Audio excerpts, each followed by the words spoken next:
chino contra el fin de la historia. La Franja y la Ruta desafía la supremacía de Occidente. Hace ya 10 años que China anunció su grandioso proyecto de integración económica internacional Franja y la Ruta, también conocida como Nueva Ruta de la Seda.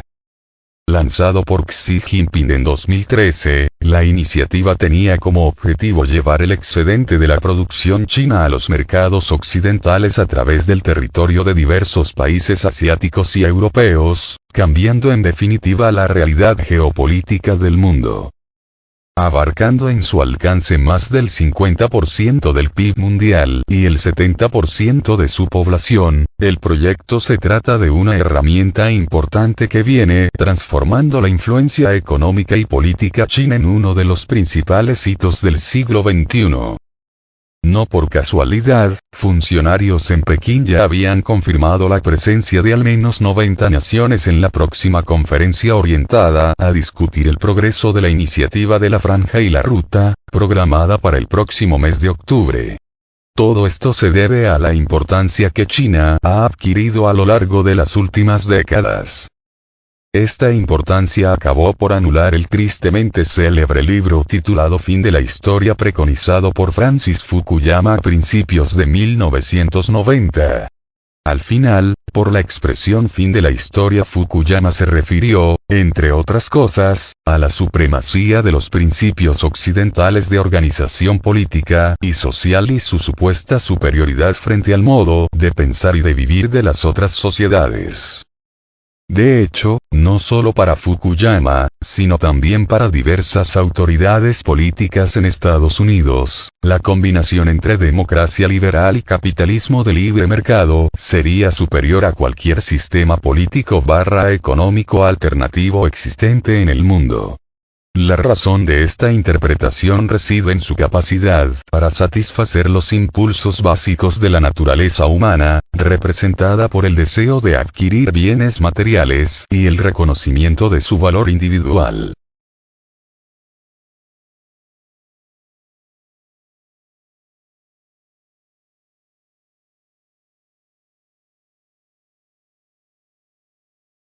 Con el final de la Guerra Fría, a principios de la década de 1990, los estadounidenses creían haber alcanzado una superioridad inquebrantable sobre sus antiguos rivales en el escenario político, como Rusia y China, en términos de modelo de organización social.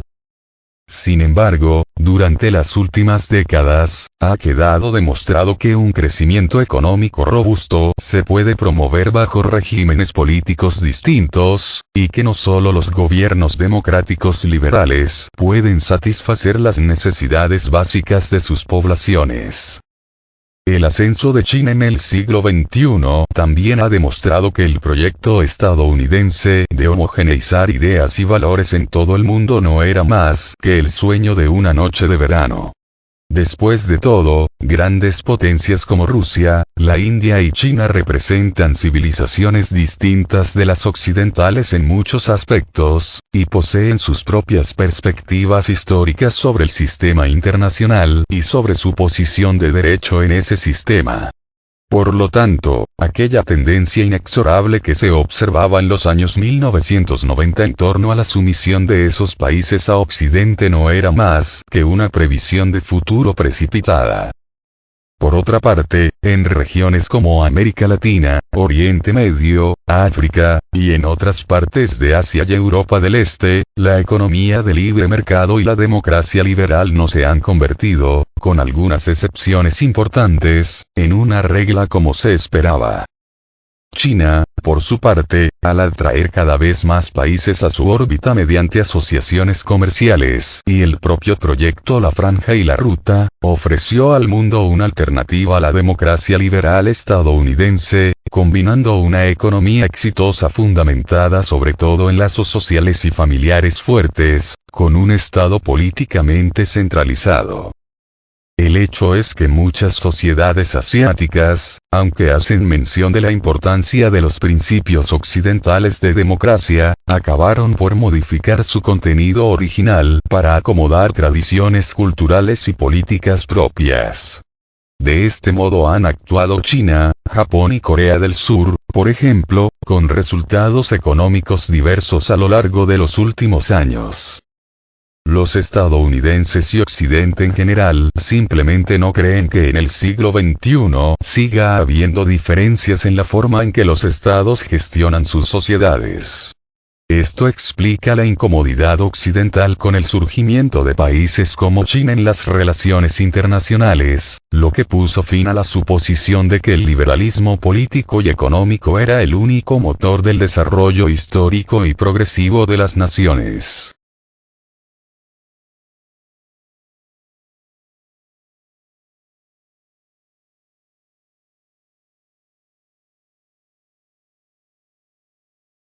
Por el contrario, las sociedades gobernadas por gobiernos fuertes y estados centralizados, como Rusia y China, se han convertido en ejemplos exitosos para reducir las tasas de pobreza de su población y aumentar la calidad de vida de la sociedad.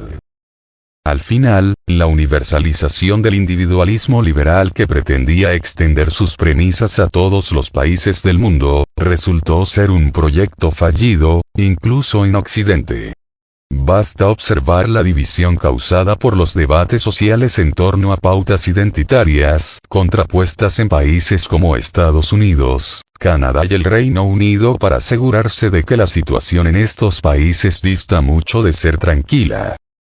Ahora, con Occidente en decadencia y corroído por disputas y fracturas internas, sociedades de cultura milenaria como China continuarán atrayendo cada vez más estados a su órbita, multiplicando proyectos de cooperación y sin intentar imponer sus valores, sean sociales o políticos, a los demás pueblos del mundo. Sea lo que sea, con la celebración de los 10 años de la iniciativa de la Franja y la Ruta, China demostró no solo una capacidad única de unir a los estados en torno a su ambicioso proyecto geopolítico, sino que demostró que Occidente ya no está en el centro del mundo. Además, hay que decir que a pesar de su supuesta preocupación por el individuo y de su dicho respeto a la pluralidad de opiniones, el liberalismo occidental nunca fue muy bueno en tratar con aquellos países que no reconocieron la validez de sus premisas. China es uno de esos países, sin embargo, ha sido capaz de ejercer un notable liderazgo internacional, liderazgo que tiende a prolongarse en los próximos años. Con esto, Pekín no solo desafió la supremacía de Occidente en las relaciones internacionales, sino que también fue capaz de anular la presuntuosa predicción de Fukuyama sobre el fin de la historia. Las opiniones expresadas en este artículo pueden no coincidir con las de la redacción.